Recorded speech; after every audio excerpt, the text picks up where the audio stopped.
नहमदुल्लाह अल-अज़ीम नुसल्ली व नुसल्लिम अला रसूलिल करीम अम्मा बअद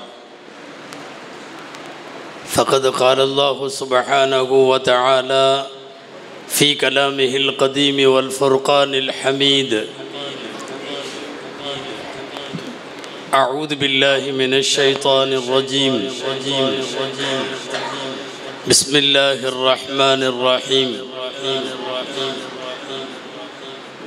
फ़बिमा रहमतिम मिनल्लाहि लिन्त लहुम वलौ कुन्त फ़ज़्ज़न गलीज़ल क़ल्बि लन्फ़ज़्ज़ू मिन हौलिक फ़अफ़ु अन्हुम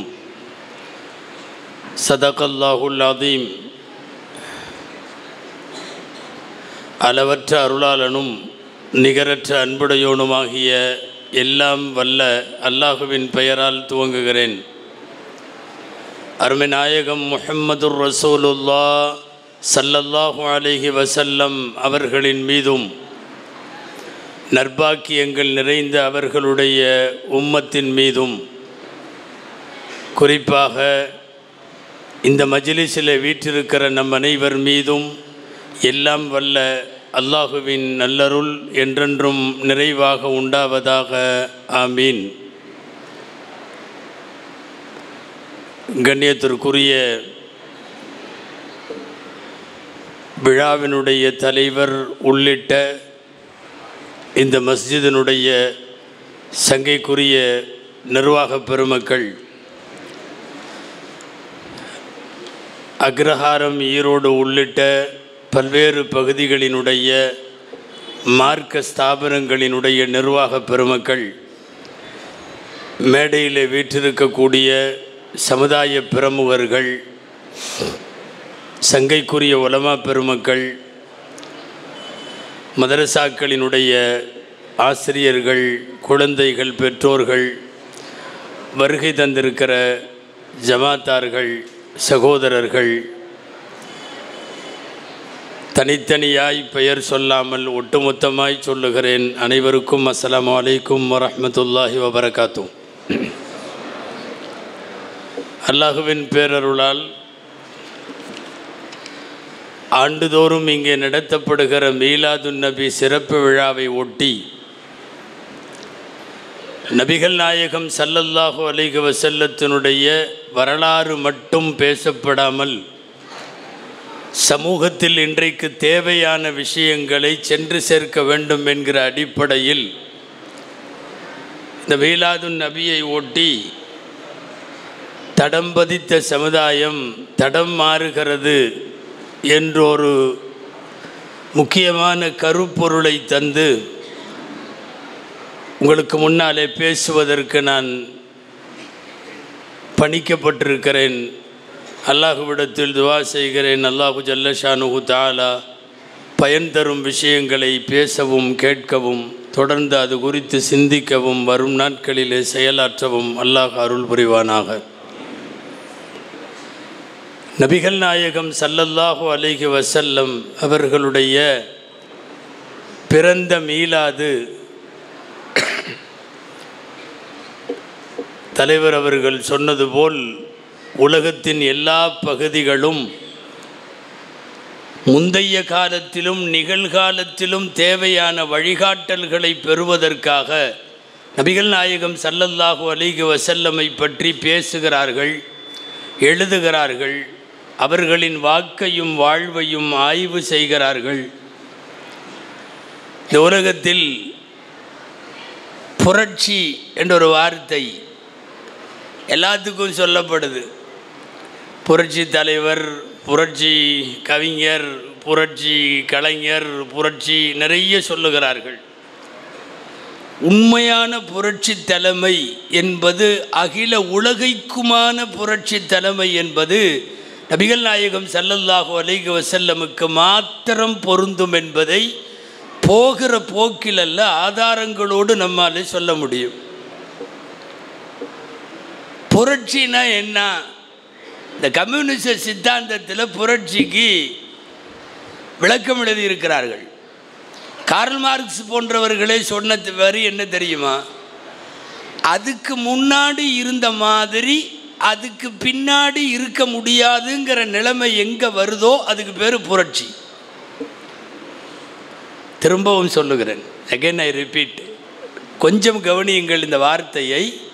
முன்னால் இருந்த மாதிரி இந்த நிகழ்ச்சி நடந்ததுக்கு அப்புறம் பின்னாடி அந்த மாதிரி இருக்க முடியாது என்கிற அளவுக்கு ஒரு சமூக மாற்றம் ஏற்படுமானால் அதற்கு பெயர் புரட்சி. அந்த அடிப்படையில் இந்த வரைவிலக்கணத்தில், இந்த டெஃபினிஷனில் பெருமானார் ஸல்லல்லாஹு அலைஹி வஸல்லம் அகில உலகத்தின் மாபெரும் புரட்சி தலைவர். அவர்கள் வருகைக்கு முன்னாலே இருந்த வாழ்வு வேறு, மனித குலத்தின் தடம் போன பாதை வேறு. ஆனால் அவர்கள் வருகைக்கு பின்னால் பழைய மாதிரி வாழ முடியலை. எனவே தான் பெருமானார் ஸல்லல்லாஹு அலைஹி வஸல்லம் தான் உண்மையான புரட்சிக்குரியவர்கள் என்று சொல்லுகிறோம். ஆனால் இந்த உலகத்தில் புரட்சின்னு பண்ண வந்த எல்லாருமே லட்சக்கணக்கான பேரை கொன்று குவிச்சிட்டு பெரிய பெரிய போர்கள் நடத்தித்தான் எல்லாரும் புரட்சியை அவரவர்கள் தேசத்தில் தலைவர்களாக வந்திருக்கிறார்கள். நான் என்னுடைய தலைப்புக்குள்ளே போவதற்கு முன்னால் ஒரு சின்ன அறிமுகம் பெருமானாரை பற்றி தந்துவிட்டு தலைப்பில் உள்ளே செல்ல வேண்டும். அன்பானவர்களே, ஒட்டு மொத்தமாக எம்பெருமானார் ஸல்லல்லாஹு அலைஹி வஸல்லம் வஃபாத்தாகிற வரை கலந்து கொண்ட ஒட்டுமொத்த போர்களிலும் சேர்த்து கொல்லப்பட்டவர்களின் எண்ணிக்கை 1028 பேர். 1028 பேர் மட்டுமே பெருமானாரினுடைய வாழ்வில் போர்கள் மூலம் கொல்லப்பட்டிருக்கிறார்கள். நீங்கள் உலகத்தில் புரட்சியை பேசுகிற எத்தனை தலைவனாக இருந்தாலும் எல்லாம் லட்சக்கணக்கிலே கொன்று குவித்தான். அது நீங்கள் ஹிட்லர் ஆகட்டும், லெனின் ஆகட்டும், முசோலினி ஆகட்டும், நீங்கள் எந்த நாட்டின் எந்த வரலாறு எடுத்தாலும், அது பிரெஞ்சு புரட்சியோ வேறு எந்த புரட்சிகளாக இருந்தாலும், கொன்று குவிக்கப்பட்டவர்கள் லட்சக்கணக்கில், கோடிக்கணக்கில். ஆனால் வெறும் 1000 சில்லறை பேர். அன்பிற்குரிய கேகேஎஸ்கே ரஃபீக் அவர்கள் என்கிட்ட இப்போ பேசிகிட்டு இருக்கிறப்ப சொன்னாங்க, ரசூலுல்லாஹ் ஏன் போர் செஞ்சாங்கன்னு கேட்டாங்க. அன்பானவர்களே, ஒரு விஷயத்தை நான் அவர்களுக்காக அல்ல உங்களுக்கு சேர்த்து சொல்லுகிறேன். சில விஷயங்களை சந்தேகமாக கேட்டதால் உங்கள்கிட்ட கேட்குறேன். 63 வருஷம் ஒரு தலைவர் வாழுகிறார். 63 வருஷ வாழ்க்கையில் 55வது வயசில் தான் ஃபஸ்ட்டு யுத்தம் நடக்கிறது. அதுக்கு பேர் பத்ரு யுத்தம். 63 வயசில் 55 வயது வரையும் வாள் எடுக்கவில்லை, ஆயுதம் தரிக்கவில்லை. எந்த போர் மைதானத்திலும் எதிரியை வா என்று கூப்பிட்டு வம்பிழுக்கவில்லை. 55 வருஷம் வரையும் அமைதி வாழ்க்கை வாழுகிற ஒரு தலைவரை சீண்டி பார்த்து ஊரை விட்டு போனதுக்கு பின்னாடியும் அங்கேயும் வாழ விட மாட்டேன்னு வம்பு பண்ண வந்தப்போ அதுக்கு மேலே குனிஞ்சா அது கோழைத்தனம், வா பார்த்துடலாம் என்று அவர்கள் முதலில் போர்க்களம் சந்திக்கிற போது வயசு 55, 63 வயசில் வஃபாத்து. 63 வருஷ வாழ்க்கையில் 8 ஆண்டு காலம் மட்டுமே நிர்பந்த நிலையில் திணிக்கப்பட்ட போர்களை எதிர்கொள்ளக்கூடியவரை இன்னைக்கு தப்பா வரலாறு பதிவு செய்கிறது. இஸ்லாம் வாளால் பரவியது, முகமது நபி எதற்கு போர் செய்தார், போர் என்று சொன்னாலே விதவைகளும் எத்தீம்களும் தானே உருவாகுவார்கள், வாழ்விழந்து போகிற குடும்பங்களுக்கு வழிவகுப்பது தானே போர் என்றெல்லாம் விமர்சனங்களை இந்த கோணத்தில் பார்க்க வேண்டும். 55 வயசு வரைக்கும் வாள் எடுக்காத, ஆயுதத்தை கையில் தரிக்காத அஹிம்சம் தலைவர். சொல்லப்போனால் இதை போர் என்று சொல்லுவதை விட பெருமானாருடைய வாழ்வை அறப்போர் என்று சொல்ல வேண்டும். அறப்போர்னு எதுக்கு சொல்லுவாங்க தெரியுமா? ஆயுதம் தரிக்காமல் நான் வயலன்ஸ் ஆக்டிவிட்டீஸுக்கு பேர் தான் அறப்போர், அறப்போராட்டம். ஆயுதம் தரிக்காத அஹிம்சைக்குரிய தலைவர் பெருமானார் முஹம்மது ரசூலுல்லாஹ் ஸல்லல்லாஹு அலைஹி வஸல்லம் அவர்கள். அன்பானவர்களை, உலகம் உள்ளளவும் பேசப்பட வேண்டிய, திரும்ப திரும்ப கொண்டு சேர்க்கப்பட வேண்டிய தலைவர் நபிகள் நாயகம் ஸல்லல்லாஹு அலைஹி வஸல்லம். ஏன் மீளாத விழா? ஒன்றுமில்லை, இதை சொல்லுவதற்குத்தான் மீளாத விழா. சொல்ல போனால் பல்சமயத்தவர்கள் பங்கேற்கிற விழாக்களாக அது நடத்தப்பட்டு நபிகள் நாயகத்தினுடைய மனித நேயமும் இணக்கமும் உலகத்திற்கு கொண்டு போய் சேர்க்கப்பட வேண்டும். எல்லாருடைய காதுகளுக்கும். இந்த ப்ரொஃபஸர் ஹிட்டின்னு ஒருத்தர் இருக்கார், ப்ரொஃபஸர் கே ஹிட்டி, ரொம்ப அபாரமான வரலாற்று ஆய்வாளர். அவர் எழுதின நூல் Islam at the cross road. G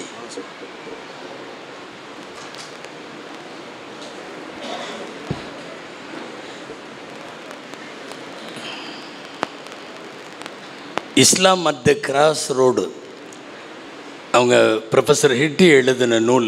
அதில் ஒரு செய்தி எழுதுகிறார், 800 வருஷமாக இந்த மண்ணில் திரும்ப திரும்ப ஒரு பொய் சொல்லிகிட்டே இருக்கான். அந்த பொய் என்னன்னா, இஸ்லாம் வாளால் பரவியது அப்படிங்கிற பொய் 800 வருஷமாக சொல்கிறான்.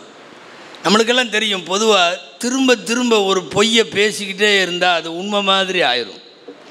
ஒரு பொய்யை திரும்ப திரும்ப சொல்லிக்கிட்டே இருந்தால், இப்போ இன்றைக்கி முஸ்லீம் சமுதாயத்தின் மீது திணிக்கப்பட்ட தீவிரவாத முத்திரையை போல, பயங்கரவாத முத்திரையை போல, பாய்கள் ஆபத்தானவர்கள் என்கிற ஒரு ஐடியாலஜிக்கலை போல, இதெல்லாம் என்னென்னா மீண்டும் மீண்டும் சொல்லப்படுகிற பொய் உண்மையைப் போல ஆகும் என்கிற அடிப்படையில் தவறாக நபிகள் நாயகத்தை சித்தரிப்பதால் எம்பெருமானார் ஸல்லல்லாஹு அலைஹி வஸல்லம் அவர்களை பற்றிய செய்திகளை, அந்த வாழ்வை கொண்டு போய் உலகத்தினுடைய 8 திக்கிலும் சேர்க்க வேண்டிய பொறுப்பு நமக்கு உண்டு என்பதை இந்த மீலாதினுடைய முன்னுரையாய் சொல்லி, உலகம் முழுக்க பிரம்மாண்டமான புரட்சியை ஏற்படுத்திய ஒரு தலைவரினுடைய சமுதாயம் அவர்களால் எப்படியெல்லாம் வாழ்ந்தது, இன்றைக்கு அந்த வாழ்க்கையில் ஏற்பட்டிருக்கிற தொய்வும் சுணக்கமும் ஏன் என்கிற கேள்வியோடு தான் நான் இந்த தலைப்பை அணுக வேண்டும். அன்பானவர்களே, முஸ்லிம் சமுதாயத்திற்கு, குறிப்பாக வாலிபர்களுக்கு, பெண்களுக்கு அழுத்தமாய் பதிய வேண்டிய, புரிய வேண்டிய ஒரு செய்தி, நம்முடைய மார்க்கம் அழகானது.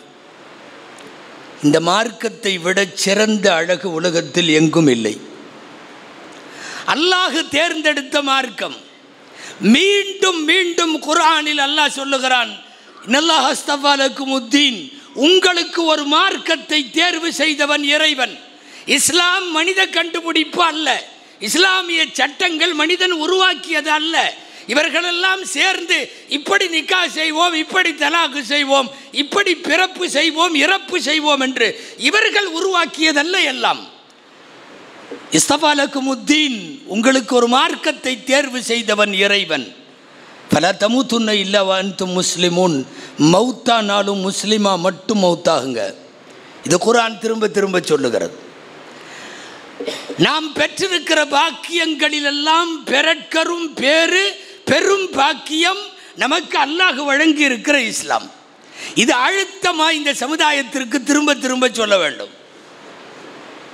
நாம் மனதில் பதிய வைத்துக் கொள்ள வேண்டிய, இஸ்லாம் குறித்த, நபிகளார் குறித்த இன்னொரு முக்கியமான புரிதல், ஹைருல் ஹதியே ஹதியு முஹம்மதின் ஸல்லல்லாஹு அலைஹி வஸல்லம்.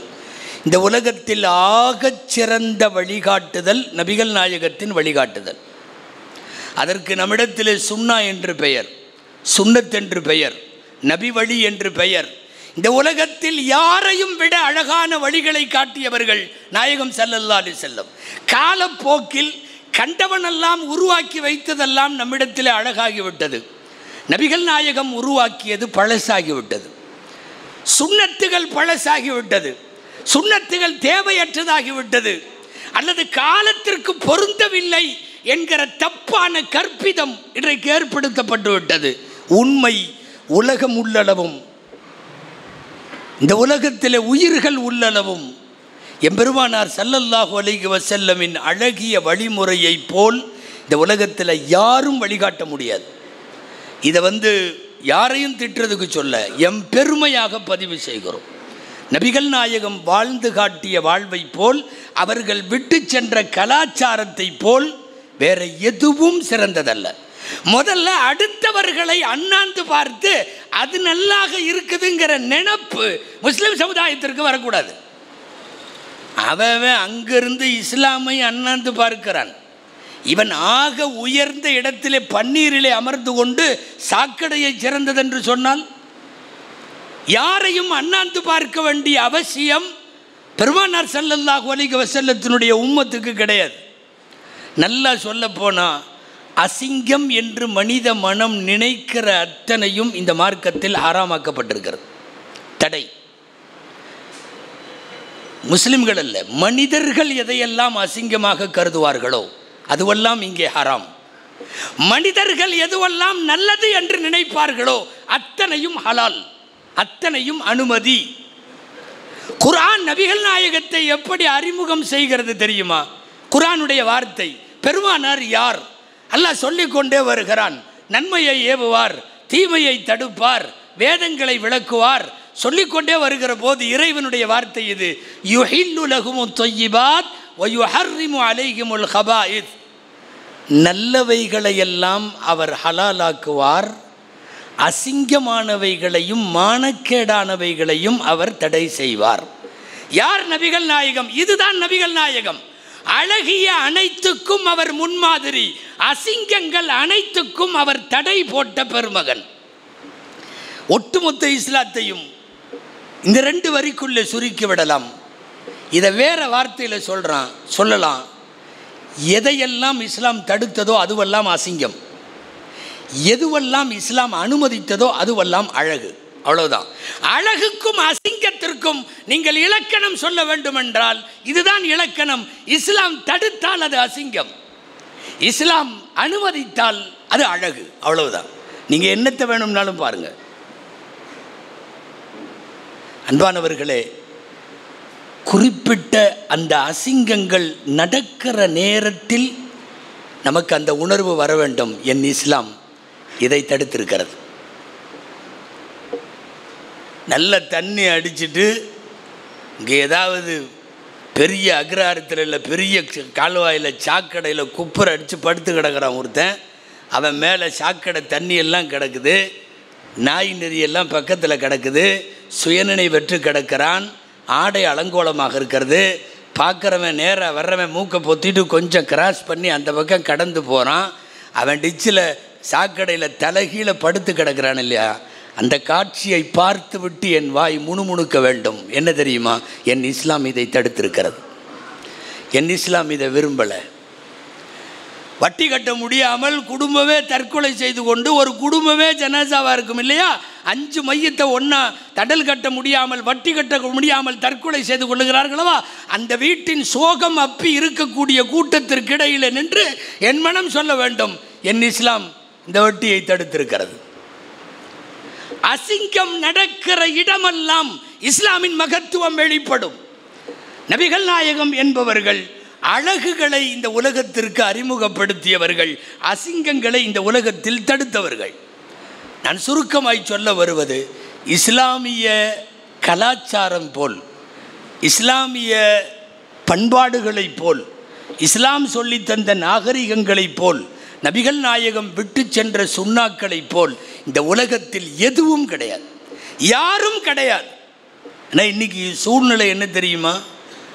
அமெரிக்காவில் ஏதாவது சொல்லிட்டா நம்ம வீட்டில் அமலுக்கு வருது, பிரிட்டனில் ஏதாவது நடந்துட்டால் நம்ம வீட்டில் அமலுக்கு வருது. எவனோ எந்த நாட்டுக்காரனோ எதையோ சொல்லியிருப்பான், நாம் உடனடியாக அமலுக்கு கொண்டு வர்றோம். ஹதரத் அப்துல்லா இப்னு மசூத் ரலியல்லாஹு அன்ஹு சொல்லுவார்கள், சுன்னத்துகளை, நபிகள் நாயக வழிமுறைகளை ஒவ்வொன்றையும் தள்ளி வைத்துவிட்டு அந்நியர்களால் கொண்டு வரப்பட்ட ஒவ்வொன்றையும் உள்ளே வருகிற போது ஒரு கட்டத்தில் சுன்னத்துகளெல்லாம் இறந்து போய்விடும். பிதஅத்துகள் என்கிற அனாச்சாரங்களும் அக்கிரமங்களும் மட்டும் நிலைத்துவிடும். அந்த ஒரு பாதையை நோக்கி பயணிப்பது போன்று தெரிகிறது. அதுதான் தடமாறுகிற சமுதாயம் என்று என்னை பேசி சொல்லுகிறார்கள். இல்லை, எவனோ கொண்டு வந்ததெல்லாம் நமக்கு எதுக்கு? நபிகள் நாயகம் ஸல்லல்லாஹு அலைஹி வஸல்லம் வழிகாட்டியிருக்காங்க. இல்லை, என்ன இல்லை நபிகளார் வாழ்வில் சொல்லுங்கள். ஏதாவது ஒரு குறிப்பிட்ட ஒரு தலைப்பு, லைஃப்பில் ஒரு பிரச்சனை, சமுதாயத்துக்கு ஒரு பிரச்சனை, அந்த இஷ்யூ சம்பந்தமாக குர்ஆனில் வழிகாட்டல் இல்லை, ஹதீஸில் வழிகாட்டல் இல்லை, எனவே நாங்கள் வேறு அப்படி ஏதாவது ஒரு இஷ்யூ சொல்லுங்கள். நீங்கள் வாழ்க்கையின் எந்த கட்டத்தில் நின்றாலும் அந்த கட்டத்தில் உங்களை போதிக்க குர்ஆன் வசனம் நிச்சயம் இருக்கும், நபிகள் நாயகத்தின் வாக்கு நிச்சயம் இருக்கும். அப்படிப்பட்ட பெரு வாழ்க்கை தான் நபிகளாருடைய. வேகமாக பேசுகிற போதோ கேட்கிற போதோ நபிகள் நாயகம் வரலாற்றை வாசிக்கிற போதோ செவிமடுக்கிற போதோ இந்த உணர்வு வந்தாலும் சொந்த லைஃப்லையே நபிகள் நாயகத்தினுடைய அவர்கள் கொடுத்த கலாச்சாரங்களை தள்ளி வச்சுட்டு இன்றைக்கி அந்நிய ஒரு ஹதீஸில் ரசூல் ஸல்லல்லாஹு சொல்லுவாங்க இல்லையா, முன்னாடி உள்ள சமுதாயம் போன மாதிரியே நீங்களும் போகிறீங்க, அவங்கெல்லாம் போய் அப்படியே எங்கேயாவது ஒரு உடும்பு பொந்துக்குள்ளே நுழைஞ்சாங்கன்னா நீங்களும் போய் உள்ளே நுழைஞ்சிருவீங்க. இப்படி தான் பண்ணுறீங்க, கண்ணை மூடிக்கிட்டு அவன் போகிறது பொந்து, அதுக்குள்ளே போய் நுழையிறீங்கன்னு சொல்லுவாங்க. அப்போது கேட்பாங்க, யார் நீங்கள் யஹூதி நசராக்களை சொல்லுகிறீர்களா அப்படின்னு கேட்பாங்க சஹாபாக்கள். ரசூலுல்லாஹ் கேட்டாங்க, கால ஃபமன் ஹும், பின்ன அவங்க இல்லாமல் வேறு யார் அப்படின்னாங்க. இன்றைக்கி மேற்கத்திய நாகரீகம் எவனாவது ஒரு கல்ச்சர் ஒரு பழக்கத்தை கொண்டு வந்து விட்டான்னா அந்த பழக்கம் இன்றைக்கி நம்மள்கிட்ட வருது. நின்றுட்டு சாப்பிட்றதுலேருந்து சொல்கிறேன் நான். என்ன அஜர்த்து இப்படி சின்ன சின்ன விஷயமெல்லாம் எடுத்துட்டாரு அப்படின்னு இறங்க வேணாம். சில பேர்லாம் இன்றைக்கி இந்த மாதிரி விஷயமெல்லாம் பேசுகிறதே விரும்புறதில்லை. அதாவது நம்ம ஆளுகள்லேயே சில பேர் ஒரு கட்டத்துக்கு மேலே போன உடனே அவங்களா தங்களை இன்டலெக்சுவல் நினச்சிக்கிறாங்க, அறிவுஜீவிகள் அப்படின்னு நினச்சிட்டு, இந்த அஜர்த்துமார்களுக்கு வேறு வேலை இல்லை, இப்படி எப்போ பார்த்தாலும் உட்காந்து சாப்பிடு, இப்படி சாப்பிடு, அப்படி சாப்பிடு, கிபிலாவை முன்னோக்கு, அது இதுன்னு இதுதான் இவங்களுக்கு வேலை. நாங்கள் திரும்ப திரும்ப கேட்கிறோம், நாம் சொல்கிறத நிறுத்திடலாம். நீங்கள் செய்கிற செயலுக்கு ஏதாவது அறிவார்ந்து அறிவியல் ரீதியாய் புரியும் வண்ணம் ஏதாவது சொல்லுங்கள். நான் பல தடவை சொல்லியிருக்கோம், இந்த இந்த இந்த பர்த்டே கலாச்சாரம், வெட்டிங் டே கலாச்சாரம், இன்றைக்கி என்னென்னமோ டேவெல்லாம் வந்திருக்குல்ல, இது எல்லா கலாச்சாரமும் யார் உருவாக்கி தந்தா, எப்படி வந்துச்சு உங்களுக்கு தெரியுமா? இப்போல்லாம் சில ஜும்மாவிலேயே கூட நீங்கள் இதெல்லாம் கொண்டாடாதீங்க, இந்த செலிப்ரேஷன்லாம் எதுக்குன்னு அஜர்த்தெல்லாம் பேச முடியாது. பேசுனா சில இடத்துல முத்தவலி கூப்பிட்டு சொல்கிறார், நீங்கள் பயான் மட்டும் பண்ணுங்கள், இதுக்கு பேர் வேறு என்னன்னு தெரியலை, நீங்கள் ஏன் அஜர்த்த அதையெல்லாம் பேசுகிறீங்க? பள்ளிவாசலுக்கு பின்னாடி வீட்லேயே பெரிய விசேஷம் நடக்குது, அதையெல்லாம் நம்ம பேசலாமா? நீங்கள் பயான் பேசுங்க. இந்த பயான் என்னன்னு இதுவரையும் புரிய மாட்டேங்குது. மூசாவின் வரலாறும் ஈசாவின் வரலாறும் மட்டும் பயானா? நபிகள் நாயகத்தை தாண்டி நீங்கள் என்ன கலாச்சாரம் எல்லாம் கொண்டு வருகிறீர்களோ, இன்னைக்கு ரசூலின் தடத்தை விட்டுட்டு வேற தடம் போகிறீர்கள், மாறுகிறீர்கள். அந்த மாறுகிற பாதைக்கு அறிவார்ந்து ஏதாவது சொல்லுங்கள். அல்லாஹ் சொல்கிறான், குர்ஆனில் வருது, உத்குலு ஃபிஸ்ஸில்மி காஃபா அப்படின்னு ஒரு வசனம். என்ன தெரியுமா? முழுசாக உள்ளுக்குள்ளவான்னு கூப்பிட்றான். ஏன்னா நிறைய பேர் இங்கே ஒரு கால் அங்கே ஒரு கால் வச்சுக்கிறாங்க. பள்ளிவாசலுக்குள்ளே வந்த உடனே அவர் பயங்கரமான பியூர் முஸ்லீம், தொப்பி தாடி அது இது, அவர் தக்பீர் கட்டுறதை பார்த்தா அஜர்த்தெல்லாம் தோற்று போயிடணும், பயங்கரமாக இருக்கும். வெளியில் போனால் அவருடைய ட்ரெண்டே வேறு, வாழ்க்கையே வேறு. இஸ்லாத்தை பள்ளிவாசலுக்குள் மட்டும் என்று புரிந்து கொள்ளுகிற பசலித்தனம் இது மோசமானது. இது மோசமான புத்தி. இஸ்லாம் பள்ளிவாசலில் மட்டும் இல்லை, இஸ்லாம் வீட்டில் இருக்குது, இஸ்லாம் கடையில் இருக்குது, இஸ்லாம் கல்லாவில் இருக்குது, இஸ்லாம் மனைவிட்ட இருக்குது, இஸ்லாம் மக்கள்கிட்ட இருக்குது, எல்லா இடத்திலும் கடைவீதியில் தொடங்கி கபிரிஸ்தான் வரைக்கும் இருக்கிறது. நான் என்ன புரிஞ்சுக்கிறோம் தெரியுமா? பள்ளிவாசலில் வந்தால் வேறு முஸ்லீமு, வெளியில் போனால் இவருடைய ட்ரெண்டு அது இது, இவர் கொண்டாட்டம், இவங்க நடத்துகிற கல்யாணம், இவங்களுடைய விசேஷம், செலிப்ரேஷன் எல்லாம் வேறு. அல்லாஹ் கூப்பிட்டு சொல்கிறான், உதுகுலு ஃபிஸ்ஸில்மி, முழுசாக உள்ளவா. இப்படி ஒரு கால் அப்படி ஒரு கால்லாம் வராத. வேடிக்கையாக சொல்லுவாங்க தெரியுமா? இந்த கரும்பு லாரி போயிட்டே இருந்துச்சான். கரும்பு லாரி பின்னாடி ஆஜியார் ஒருத்தர், அவன் டிரைவருக்கே தெரியாமல் பின்னாடி இருந்து உருவிருக்கார். நம்ம பசங்க உருவானுவல்ல, கரும்பு லாரிக்கு பின்னாடியே போவானுங்க. அவன் டிரைவர் அல்லான்னு ஓட்டிகிட்டு இருப்பான், இவன் பின்னாடி உருவி உருவி ஜல்ல ஜல்லையாக உருவான். அந்த மாதிரி வைக்கோல் லாரி போயிட்டு இருந்திருக்குது, வைக்கப்புல்லு லாரி. இவர் 40-50 வருஷம் தொழுகையாளி ஆஜியார். அவர் பாட்டில் இழுத்தாரான், எவனோ பார்த்துட்டான். ஆஜியார் நீங்களுமா? ஆமாம். ஏன்பா என்ன விஷயம்? இல்லை அப்படி தொழுகிறீங்க, ஆஜியாராக இருக்கிறீங்க, வைக்கோல் திருடுறீங்க. அவன் தெரியாமல் அவர் தெளிவாக சொன்னார், இங்கே பார், நீ ரெண்டையும் போட்டு குழப்பாத. அங்கே தொழுகிறது அல்லாவுக்கு, இங்கே இது மாட்டுக்கு, நீ ரெண்டையும் போட்டு கன்ஃபியூஸ் பண்ணிக்காத. அவர் அதில் தெளிவாக இருக்கார். என்னது இது தமிழ்நாட்டு கிராமங்களில் இது சொல்வடையாகவே இருக்குது. தொழுகிறேன் அல்லாவுக்கு, வைக்கப்புல் திருடுற மாட்டுக்கு. அப்படின்னு இது ஒரு பழமொழியாகவே ஒரு இதாகவே இருக்குது. அதாவது நான் பள்ளிவாசலில் நான் தொழுகுவேன், நான் ஹாஜி, நான் 50 வருஷம் தொழுகையாளி, நான் தொப்பி போட்டிருப்பேன், தாடி வச்சுருப்பேன், எல்லாம் பண்ணுவேன். வெளியில் என் வாழ்க்கை வேறு, எனக்கும் இஸ்லாத்துக்கும் சம்பந்தம் இல்லை. உனக்கு பள்ளிவாசலோடு இஸ்லாம் முடிந்து போய் விடுகிறது என்று சொல்லி தந்தது யார்? பெருமானார் ஸல்லல்லாஹு அலைஹி வஸல்லம் இடத்தில் ஆரம்பத்தில் கொஞ்சம் பேச்சுவார்த்தையை ஒப்பந்தம் மூலமாக சரி செய்யலாம் என்று பேச வந்த மக்காவினுடைய தலைவர்கள், குஃபார்கள், காஃபிர்களின் தலைவர்கள் கடைசியாக இப்படி ஒரு முடிவுக்கு வந்தான். என்னென்னா, இனிமேல் இந்த மோதல் போங்கெல்லாம் வேண்டாம். வந்து ரசூல்லாட்ட சொன்னான், நஅ்புது இலாஹக்க சனத்தன் வ தஅ்புது ஆலிஹத்தனா சனத்தன். முஹம்மத், ஒரு பேச்சுவார்த்தைக்கு வந்துடுவோம், பேசி தீர்த்துக்கலாம். என்னென்னா, உன்னுடைய அல்லாவை மட்டும்னு நீ சொல்கிற எல்லாம் அந்த கான்செப்டில் நாங்கள் 1 வருஷம் இருக்கோம். நாங்கள் வணங்குற தெய்வங்களை எல்லாம் நீங்கள் 1 வருஷம் வணங்கு. நம்மளுக்குள்ளே இப்படி ஒரு சிஸ்டம் வச்சுக்கிட்டோம்னா பிரச்சனையே வராது. 1 வருஷம் எங்கள் கடவுளை நீ வணங்க வேண்டும், 1 வருஷம் உங்கள் கடை. அப்போது நீங்கள் ரொம்ப ஃபேமஸாக ஒரு வார்த்தை அடிக்கடி நாகூரணிபா பாட்டிலெல்லாம் வருமல்ல, ஒரு கையில் ஈட்டி எதை கொடுத்தாலும் சூரியனை ஒரு கையிலும் சந்திரனை ஒரு கை செங்கதிரும் என்பதையும் சேர்த்து கையில் தந்திடினும் ஈமானை இழக்க. அந்த வார்த்தை ரசூலுல்லாஹ் அவங்க இப்போ ஒப்பந்தத்துக்கு வந்தப்போ சொன்னது தான். இந்த மாதிரி 1 வருஷம் இதை வணங்கு, 1 வருஷம் அதை வணங்கு, ஒரு கையில் சூரியனையும் மறுகையில் சந்திரனையும் நீங்கள் என்ன கொண்டு வந்து கொடுத்தாலும் என்னுடைய கொள்கையில் பின்வாங்க மாட்டேன் அப்படிங்கிற வார்த்தையை எப்போ சொன்னாங்க தெரியுமா? அடுத்தவங்க இதையும் நீங்கள் ஏற்றுக்கிட்டு கொஞ்சம் காம்ப்ரமைஸ் ஆகலாமல்ல. இந்த காம்ப்ரமைஸ் மோசமான ஒரு வார்த்தை. இன்னைக்கு கணவனும் மனைவியும் காம்ப்ரமைஸ் ஆகட்டும், 2 பக்கத்து வீட்டுக்காரன் காம்ப்ரமைஸ் ஆகட்டும், ஒரு இறைவனைத்தான் வழிபடுவோம் என்றும் முஹம்மது நபி எங்களுடைய தலைவர் என்று சொல்லுகிற எங்களின் கொள்கையில் காம்ப்ரமைஸ் தப்பு. சில பேர் இன்னைக்கு சமய நல்லிணக்கத்தையே தப்பாக புரியுறான். சமய நல்லிணக்கம்னா என்ன? என்னுடைய சமயப்படி நான் நடப்பேன், உன் சமயத்தைப்படி நீ நடக்கணும், நமக்குள்ள சமயத்தின் பேரால் சண்டை போடக்கூடாது. இதுக்கு பேர் தானே சமய நல்லிணக்கம்.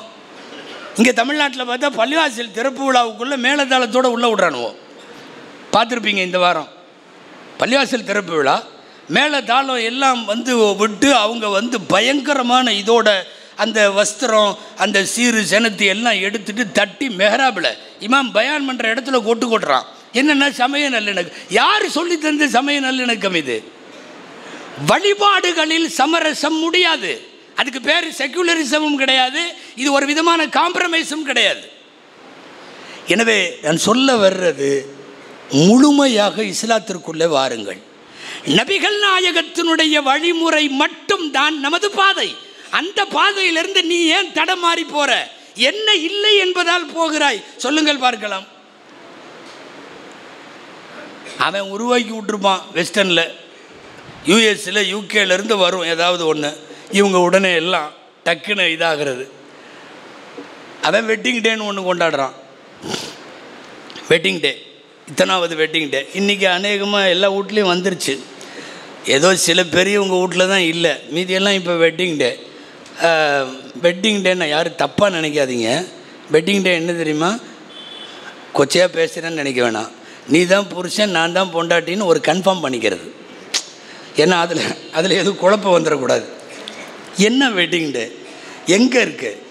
நீங்கள் இதையெல்லாம் சொன்னால் எங்களை பிற்போக்குத்தனம், ஃபண்டமெண்டலு, ஆளுகை இப்படி தான் எப்போ பார்த்தாலும் அப்படின்னு நம்ம ஆளுகளே சில பேர். இல்லை நீங்களே சொல்லுங்களேன், வெட்டிங் டேவுக்கு என்ன அர்த்தம்? எங்கேயாவது மார்க்கத்தில் அப்படியான வரவேற்பு ஏதாவது இருக்கா? என்ன கொண்டாடுறீங்க வெட்டிங் டே? நீங்கள் புருஷன், அவங்க பொண்டாட்டிங்கிறது ஊர் உலகத்துக்கே தெரியும். இதில் வேறு இப்போலாம் இது எக்ஸ்ட்ரீம் லெவலில் போயிடுச்சு. என்ன தெரியுமா?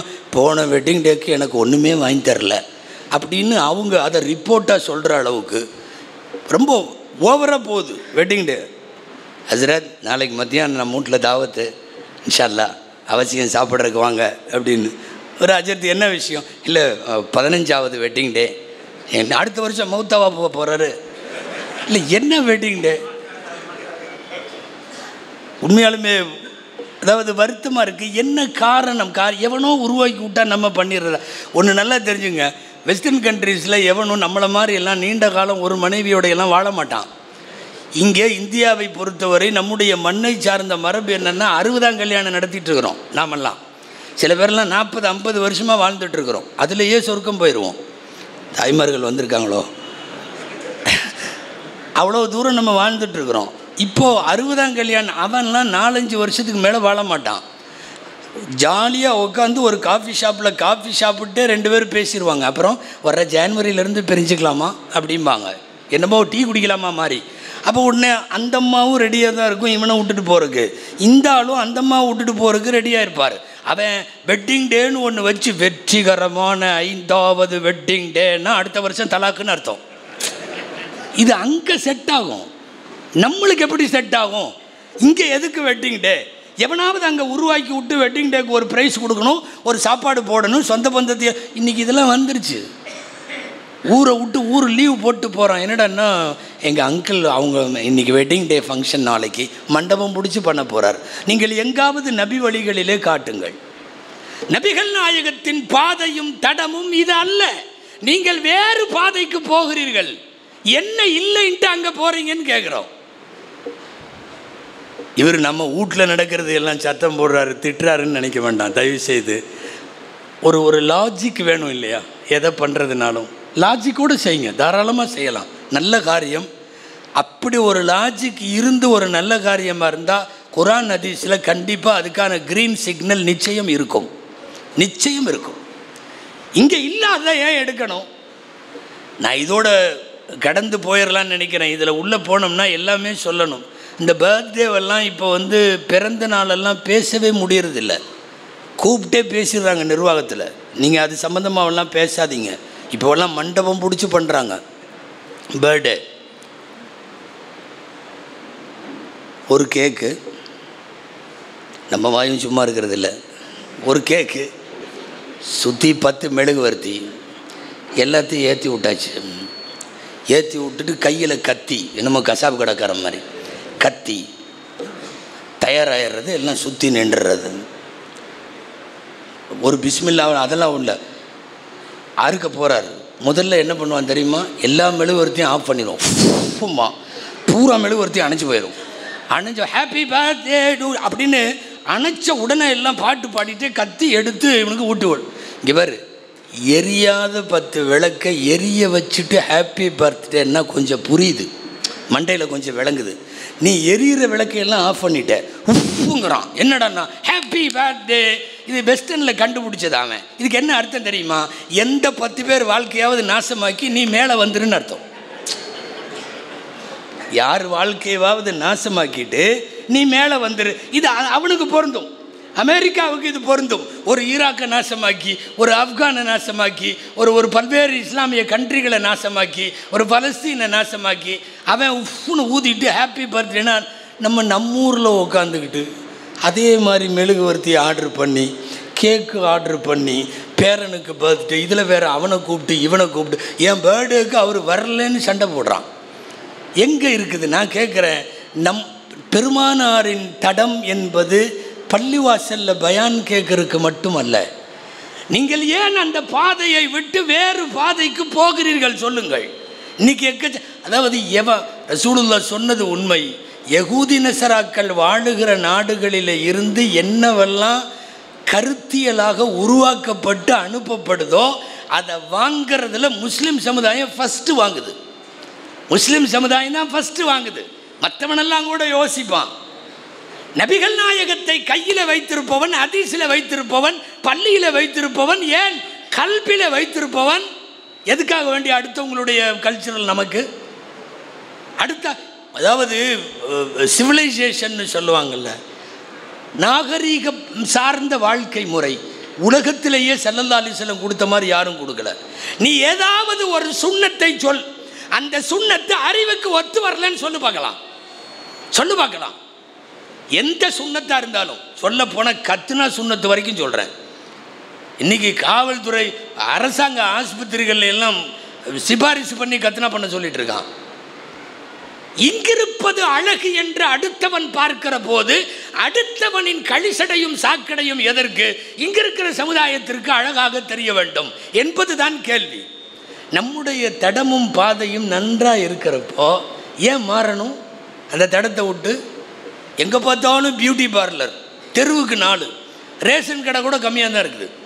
பூரா இதுதான். என்னடா பியூட்டி பார்லர் புர்காவாக போகுது. ஞாயிற்றுக்கிழமை கல்யாணத்துக்கு வெள்ளிக்கிழமையே போய் புருவமெல்லாம் வெட்டுறாங்க. இங்கேயெல்லாம் கரெக்ட் பண்ணி அங்கேயெல்லாம் கரெக்ட் பண்ணி. யாரோ ஒருத்தர் அன்றைக்கி ஜோக்கில் சொன்னார், பொண்டாட்டி வெளியே வந்து அடையாளம் தெரியலையா. உள்ளே போய் என்னென்னா தெருவுக்கு தெருவு பியூட்டி பார்லர்ஸ். கொஞ்ச நாளைக்கு முன்னாடி இருந்துச்சா, ஒரு 10-20 வருஷத்துக்கு முன்னாடி இருந்துச்சா, எங்கிருந்தோ எவனோ திணிச்சு விட்டா உடனே நம்ம ரிசீவ் பண்ணிக்கிறோமே. ஏன் என்ன இல்லை இங்கே? பியூட்டி பார்லர்ஸ் அதிகமாக போயிட்டுருக்கு. இப்போ அந்த டாட்டூ போடுறான். டாட்டூவா உடம்புல எல்லாம் இது குத்திக்கிறது, ஃப்ளவர் வரைகிறது, இந்த பச்சை குத்துறது. அந்த பச்சை குத்துறது பழைய காலத்தில் இதில் வச்சு குத்தி இங்கே குத்துவானுங்க. இப்போ அந்த பச்சை குத்துறது பரிணாம வளர்ச்சி பெற்று அது இன்றைக்கி வேறு மாதிரி. எங்கே பார்த்தாலும் டேட்டூ. அதாவது எவனோ உருவாக்கி விடுகிறான், அவன் அனுப்பி தள்ளி விடுறான். இதுக்கு வாங்கி உக்காந்துக்கிட்டு இந்த கொண்டாட்டம் அந்த கொண்டாட்டம், தொடர்ந்து செலிப்ரேஷன். முஸ்லிம் சமுதாயத்தில் அனுமதிக்கப்பட்ட கொண்டாட்டங்கள் இருக்குது, அதை மட்டும் பண்ணால் போதும். ரசூலுல்லாஹுவை வெறுமனே பள்ளிவாசலுக்குள் வைத்துவிட்டு சொந்த வாழ்க்கையில் அசிங்கங்களை எல்லாம் நிறைவேற்றுகிற நிலைமை ரொம்ப மோசமானது. குறிப்பாக வளரும் தலைமுறை வாலிபர்களை சொல்ல வேண்டும். இந்த பயானையும் கேட்டுட்டு இருக்கிற பொம்பளைகளை சொல்லணும். பெண்களை பூரா கட்டு போகிறது, சுவிட்ச் மெயின் பாக்ஸ் அங்கே தான் இருக்குது நிறைய. நான் ஆரம்பத்தில் சொன்னது போல் நம்முடைய எல்லா சொத்தையும் விட நமக்கான பெரிய சொத்து தீன் என்கிற சொத்து. நம்முடைய பெரிய ப்ராப்பர்ட்டி பெருமானார் ஸல்லல்லாஹு அலைஹி வஸல்லம். அதை விட ஒன்றும் கிடையாது. கொண்டாட வேண்டியது பெருமானாரை, அவர்களின் வாழ்வை, அவர்களின் வாக்கை, அவர்களின் சுன்னத்தை. உட்கார்றது, எந்திரிக்கிறது, படுக்கிறது, பார்க்கறது, பேசுறது, சிரிக்கிறது, எல்லாத்திலையும் எதில் வழிகாட்டவில்லை நபிகள் நாயகம் ஸல்லல்லாஹு அலைஹி வஸல்லம். தீன் பெரிய சொத்து. நல்ல ரசூலுல்லாவே சொன்னது என்ன தெரியுமா? நல்ல மாப்பிள்ளை வேணும் ஒரு பொண்ணுக்கு, நல்ல மாப்பிள்ளை வேணும். ரசூலுல்லாஹ் சொல்கிறாங்க, 2 விஷயம் இருக்கா பார். ஒன்று தீன் இருக்கான்னு பார், இன்னொன்று குணம் இருக்கான்னு பார். கண்ணை மூடிட்டு கட்டி கொடுத்துரு. இதா கதப இலைக்கும் மன் தர்லவுன தீனஹு வ குலுகஹு ஃபஸவ்விஜு. தீன் கரெக்டாக இருக்குது, குலுக் நற்குணம், தீனும் குணமும் இருந்தால் கட்டி கொடுத்து விடு. இது நல்ல மாப்பிள்ளைக்கு. இல்லை எனக்கு நல்ல மாப்பிள்ளை இருக்கிறான் என் வீட்டில், எனக்கு நல்ல பொண்ணு வேணும். அங்கேயும் அதுதான் சொல்கிறாங்க. அழகுக்காக, அந்தஸ்துக்காக, கௌரவத்திற்காக இதுக்கெல்லாம் கல்யாணம் பண்ணுறாங்க. ஃபதுஃபர் பிதாத்தி தீன். தீன் இருந்தா கட்டிக்கோ, மருமகளை கட்டிக்கோ. நல்ல மாப்பிள்ளை வேண்டும் என்றால் தீன் வேண்டும் என்கிறார்கள். நல்ல பொண்ணு வேணும், தீன் வேண்டும் என்கிறார்கள். எல்லா இடத்திலேயும் மார்க்கம் தான் அளவுகோல். மார்க்கத்தில் இங்கே ஒரு கால் அங்கே ஒரு கால் வேண்டியதில்லையே. அதுலேயும் நாமெல்லாம் பாரம்பரிய முஸ்லீம் சமுதாயம். இன்றைக்கி புதிய முஸ்லீம்கள், இங்கே யாரும் வருத்தப்படக்கூடாது, புதுசாக இஸ்லாத்தில் சேர்றவங்க, குறிப்பாக மேல்நாடுகளில் சேர்றவங்க எவ்வளவு அருமையாக இருக்காங்க தெரியுமா? அல்லாஹு அக்பர். நாமெல்லாம் மாடர்ன் அப்படி இப்படின்னு எல்லாம் சொல்கிறோம். நம்மள்கிட்ட பாரம்பரிய முஸ்லீம்னு சொல்கிறோம், நம்மள்கிட்ட இல்லாதது அங்கே இருக்குது. எத்தனை பேர் ஏங்க முழுசாக நோஸ் பீஸ் அது இது புர்காவெல்லாம் போடுவதற்கு தடை செய்யப்பட்டிருக்கிற ஸ்பெயினில், டென்மார்க்கில், இங்கே எல்லாம் முழுசாக நாம் முகம் மறைப்பது உட்கொண்டு முழு புர்காவோடு இருக்கிற பெண்களை பார்க்கிறோம். அவங்கெல்லாம் சமீபத்தில் முஸ்லீமானவங்க, எல்லாம் ஹைலி எஜுகேட்டட் ஃபேமிலியிலிருந்து வந்தவங்க, மிகப்பெரிய செல்வந்தர்கள் பெண்கள். புர்கா சூப்பர் மார்க்கெட்டில் போய் அமெரிக்காவிலேயும் லண்டனிலேயும் இன்றைக்கி பொருள் வரிசை அப்படி டிபார்ட்மெண்டல் ஸ்டோரில் போய் பார்த்துட்டு குழந்தை கேட்கிற சாக்லேட்டுக்காக பாக்கெட்டை எடுத்து பின்னாடி திருப்பி ஹலால் முத்திரை போட்டிருக்கா அப்படின்னு பார்த்துட்டு முத்திரை இருந்தால் குழந்தை கொடுக்கறது, இல்லைன்னா அப்படியே வச்சுட்டு குழந்தைய சமாதானப்படுத்தி கூட்டிகிட்டு போகிற தாய் சமீபத்தில் இஸ்லாத்தில் சேர்ந்தவள். அங்கே இருக்கிற புதிய முஸ்லீம்கள் இப்படியெல்லாம் வாழுகிறார்கள்.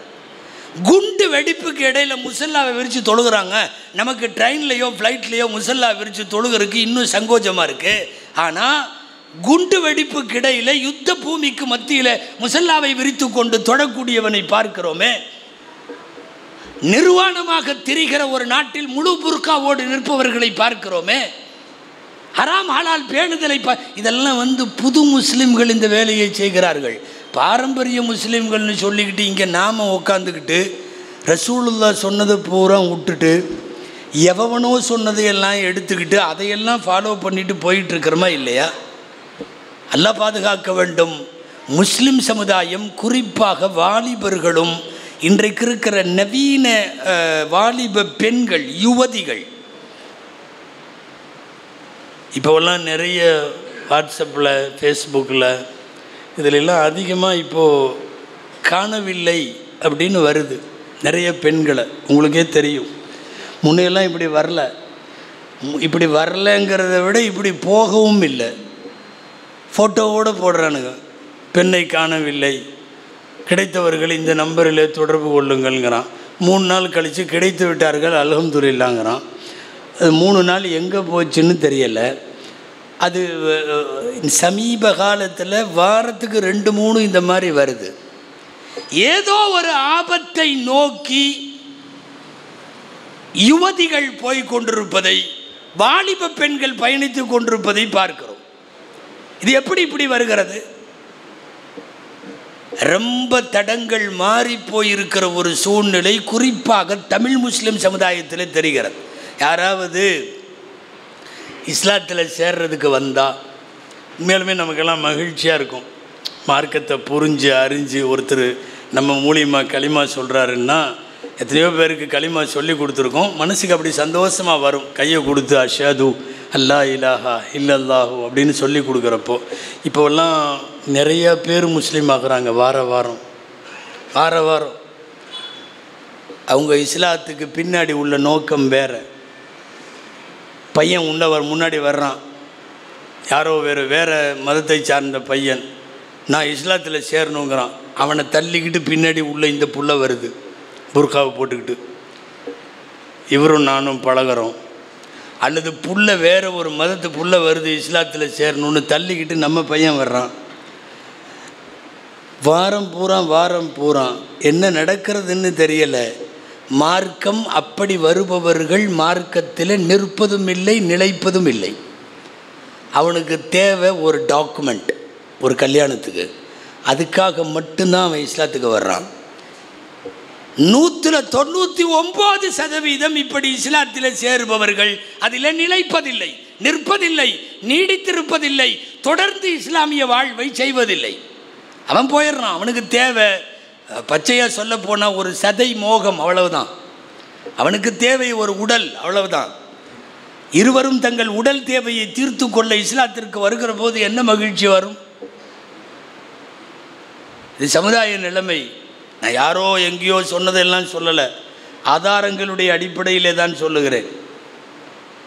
பொதுவாக ரிஜிஸ்டர் ஆஃபீஸில் இந்த கல்யாணம் பண்ணுறது, சப் ரிஜிஸ்டர் ஆஃபீஸு, இந்த என்னது கருவூலம்னு சொல்கிறாங்களே, அங்கெல்லாம் 15 நாள் அல்லது 21 நாளைக்கு முன்னாடி மதம் மாறி செய்யப்படுகிற கலப்பு திருமணங்கள் இந்த மாதிரி இதுக்கு நோட்டீஸ் போர்டில் ஒட்டுவாங்க. இந்த மதத்தை சார்ந்த பையன், இந்த மதத்தை சார்ந்த பிள்ளை இருவருக்கும் வரக்கூடிய 21ஆம் தேதி நம்முடைய ரிஜிஸ்டர் ஆஃபீஸில் கல்யாணம் நடக்குது. ஏதாவது அப்ஜெக்ஷன் இருந்தால் ரிஜிஸ்டரை தொடர்பு கொள்ளுங்க அப்படின்னு சொல்லி ஃபார் கான்டாக்ட்னு எல்லாம் போட்டு ஒட்டுவாங்க. இது எல்லாம் ரிஜிஸ்டர் ஆஃபீஸ்லேயும் உள்ளது. ஒரு 3 மாதம் 6 மாதத்துக்கு ஒரு தடவை அப்படி ஏதாவது ஒன்று நிற்கும். என்னென்னா, பையன் முஸ்லீமாக இருப்பான், பொண்ணு வேறையாக இருக்கும், அல்லது பொண்ணு முஸ்லீமாக இருக்கும், பையன் வேறையாக இருக்கான், இப்படி ஒட்டுவாங்க. நீங்கள் நம்புவீங்களோ மாட்டீங்களோ, அங்கே அந்த போர்டெல்லாம் ரெம்பி வரிகிற அளவுக்கு இப்போல்லாம் இருக்குது. பூரா இதுதான். கடந்த நவம்பர் மாதம் 210 ஜோடி, பையன் முஸ்லீம் பொண்ணு வேறு, பொண்ணு முஸ்லீம் பையன் வேறு, அரசாங்கத்தால் ஊக்குவிக்கப்பட்டு 210 ரெக்கார்டு. நான் சொல்கிறது டீ கடை பெஞ்சில் பேசின விஷயம் அல்ல, டேட்டா பேஸ் இது. அல்லாஹு அக்பர். என்ன நடக்கிறது தெரியுமா நாட்டில்? இது வேறு தடத்தை நோக்கி இன்றைய முஸ்லிம் சமுதாயத்தினுடைய பயணம் இருக்கிறது என்பது ரொம்ப வருத்தமான விஷயம். நபிகள் நாயகம் என்பது பள்ளிவாசலில் மட்டுமா? நபிகள் நாயகம் எங்கள் உயிருக்கும் மேலானவர் என்பது ஊர்வலத்தில் மட்டுமா? நடைமுறை வாழ்க்கையில் இவ்வளவு அசிங்கங்கள் நடைபெற்று கொண்டிருக்கிறது. இது இந்த மாதிரி காட்சி ரொம்ப வேகமாக நிறைய போயிட்டுருக்கு. இப்போலாம் தண்ணி அடிக்கிற இளம் பெண்கள் உருவாயிட்டாங்க. நாட்டில் சுற்றி நிற்கிறாங்க 5 பேர் 6 பேர், 2-3 பசங்க 2-3 பிள்ளைங்க. ஒரு சிகரெட்டை அப்படி குடித்து அது ரவுண்டில் வருது. இதை எடுத்து இன்ஸ்டாவில் ரீல்ஸில் பதிவு போட்டு பாருங்க அப்படின்னு போடுறாங்க. குடிக்கிற பெண்கள், புகைப்பிடிக்கிற பெண்கள் என்று நாளுக்கு நாள் போய்கொண்டிருக்கிற இந்த அவலம்தான் ஒட்டுமொத்தமாக உனக்கு இஸ்லாத்தை பற்றி புரிதலும் இல்லை, உன் கையில் இருக்கிற மாபெரும் தலைவர் நபிகள் நாயகம் என்கிற அந்த உயர்ந்த மனிதரினுடைய எந்த நடைமுறையும் உங்களுக்கு தேவையில்லாமல் ஆயிருக்கு அப்படின்னு இதெல்லாம் அர்த்தம். இன்றைக்கி நிறைய போய்விட்டது. ஸல்லல்லாஹு அலைஹி வஸல்லம் அவர்களுடைய வாழ்க்கை வழிமுறைகளை விட்டுவிட்டு நாம் வேற எதையோ நோக்கி போகிறோங்கிறதுக்கு நிறைய சொல்ல முடியும். இன்றைக்கி நம்முடைய அத்தனையும் அதுதான். குறிப்பாக இளைஞர்களின் வாழ்க்கை, குறிப்பாக பெண்கள் சார்ந்த வாழ்க்கை. உங்கள் ஊரில் எப்படின்னு தெரில, நான் சென்னையை சொல்கிறேன். கல்யாணமெல்லாம் ரொம்ப கந்தரகோலமாக இருக்குது, கல்யாணமெல்லாம் கன்றாவியாக இருக்குது. எல்லா நிக்காவையும் அஜர்த்துமாருக்கு ஓதுறதுக்கு கேட்டிருப்பீங்க. நிக்காவில் அந்நிக்காஹு மின் சுன்னத்தி ஃபமன் ரகிப அன் சுன்னத்தி ஃபலைஸ மின்னின்னு ஓதுவாங்க. திருமணம் எனது வழிமுறை. அந்த ரசூலுல்லாஹ்வுடைய வழிமுறை அந்த ஓதுற இடத்துல மட்டும்தான் இருக்குது. எல்லாம் அக்கிரமம், எல்லாம் அக்கிரமம். இல்லை, முஸ்லிம் சமுதாயம் நமக்குன்னு ஒரு பாரம்பரியம்லாம் இருக்குல்ல, எங்கே போச்சு? கல்யாணம் பண்ணி பேசி முடிச்சுட்டு, பேசி முடிக்கிறது கூட இல்லை, சில இடத்துல பேசி முடித்து நிச்சயம் பண்ணி பொண்ணு மாப்பிள்ளை அவங்க 2 பேரும் ஒன்றா ஷாப்பிங் போகிறாங்க. இல்லை, எந்த சரியத்தில் உங்களுக்கு சொல்லியிருக்க அப்படி? ஏங்க, கல்யாணம் ஆகி அவன் ஈஜாபு கபூல் நடந்து நான் ஏற்றுக்கொண்டேன்னு கபில் தூணு மாப்பிள்ளை சொல்கிற வரைக்கும் இவளை பார்க்குறதுக்கோ, இவ பக்கத்தில் உட்கார்றதுக்கோ, இவ கையை பிடிக்கிறதுக்கோ அனுமதி இல்லை. நீங்கள் என்ன பண்ணுறீங்கன்னா, நிச்சயம் பண்ண உடனே கல்யாண ட்ரெஸ்ஸுகளையே அவங்க 2 பேரும் சேர்ந்து போய் தான் எடுக்கிறாங்க. இப்போலாம் பெரிய குடும்பங்கள் இதெல்லாம் சகஜம் ஆசிரியர், பெரும்பாலும் அப்படித்தான். 2 பேரும் துபாய் போகிறாங்க துணி எடுக்கிறதுக்கு. கல்யாண பர்ச்சேஸுக்கு 2 பேரும் துபாயில் போவாங்களாம். நீ எந்த ரசூலுல்லாவை பின்பற்றுறேன்னு தெரியலை, நீ எந்த இஸ்லாத்தை ஏற்றுக்கிறேன்னு தெரில. இந்த ஷாப்பிங் பிஃபோர் மேரேஜுங்கிறது இன்றைக்கி பரவிட்டுருக்கிற பயங்கரமான கலாச்சாரம். நீங்கள் போய் விளக்கம் கேட்டிங்கன்னா தத்துவம் தான் பதிலாக வரும். அது அவனுக்கு அந்த புள்ளன்னு ஆகிப்போச்சு, அந்த பிள்ளைக்கு அவன் ஆகிப்போச்சு, அப்புறம் என்னங்க சர்த்து. அதனால் 2 பேரும் அப்படி பழகிக்குவாங்களாம், பேசிக்குவாங்களாம், சந்திச்சுக்குவாங்களாம், அவங்க ஒன்றா பிரயாணம் பண்ணுவாங்களாம், எல்லாம் நடக்குமா. இது சொல்லப்போனால் இதெல்லாம் உரத்து பேசக்கூட முடியல. ஏன்னா பேசுகிறவங்களுக்கெல்லாம் இவங்க வச்சுருக்கிற பேர் என்ன தெரியுமா? ஃபண்டமெண்டலிஸ்ட்டுன்னு பேர். இவர்கள் மத அடிப்படைவாதிகள், மத பழமைவாதிகள். எது பழமைவாதம்? அப்போ இவ்வளோ வருஷமாக நாம் ஆண்டாண்டு காலமாக கல்யாணம் முடித்து ஈஜாபு கபூல் நடந்து வலிமா விருந்து நடக்கிற வரைக்கும் நாம் திருமணத்தில் கணவன் மனைவியை சந்திக்காமல் வச்சுருந்தோமே. அப்போ அதெல்லாம் என்ன அர்த்தம்? நீங்கள் இப்போலாம் ஃபேஸ்புக்கில், வாட்ஸ்அப்பில், இன்ஸ்டாவில் எல்லாம் இருக்கிறீங்க, அதனால் தெரிஞ்சிருக்கும். சமீப காலங்களில் ஒன்று கவனிச்சிங்களா? இந்த கல்யாணத்தில் மண்டபத்தில் மேடையிலேயே டான்ஸ் ஆடுறானுவ எல்லாம். வேக வேகமாக தலையெல்லாம் ஆட்டுறீங்க. இந்த ஊரில் நடக்குதோ என்னமோ பயமாக இருக்குது. மாமா ஆடுறாரு, குப்பிமா ஆடுது, மம்மானி ஆடுது, பூரா ஆடுது. என்னடான்னா அது கொஞ்ச நேரம் அந்த அஜர்த்து நிற்கா ஓதிட்டு போகிறார்ல, அது வரையும் தான் மரியாதை. உலமாக்கள் நிற்கா ஓதணுன்னு பின்னாடி வழியாக ஓடிடணும். ஆமாம். அப்புறம் என்னென்னா டான்ஸ் ஆடுறான் எல்லாம். கெல்டு கட்டையெல்லாம் ஆடுதுங்க. வெட்டி தூக்கி கட்டிட்டு பார்த்தீங்கன்னா மாப்பிள்ளை பொண்ணு எல்லாம் குரூப்பாக டான்ஸு எடுத்து இது பண்ணுறான். கல்லூரி பெண்களில் இந்த சமையலுக்கு சப்ளை பண்ணுறதுக்கு கூட்டிகிட்டு வந்துட்டு இருந்தானுவல்ல, இப்போ டான்ஸ் ஆடுறதுக்கு கூட்டிகிட்டு வர்றான். சென்னையில் இன்றைக்கி அது நடக்குது. என்னென்னா எல்லாம் முடிஞ்சு முசாபாவெல்லாம் செஞ்சு மாப்பிள்ளைக்கு எல்லாம் இது பண்ண உடனே அடுத்து டான்ஸ் ஆடுது. மேடையில் ஒரே மாதிரி ஆடை அணிந்த சுமார் 20 பெண்கள் ஒரு பயங்கரமான குத்தாட்டம், பின்னாடி மியூசிக் போடுறான், அதுக்கு ஆடுறான், மண்டபம் முழுக்க தொப்பியும் தாடியும். இது என்ன?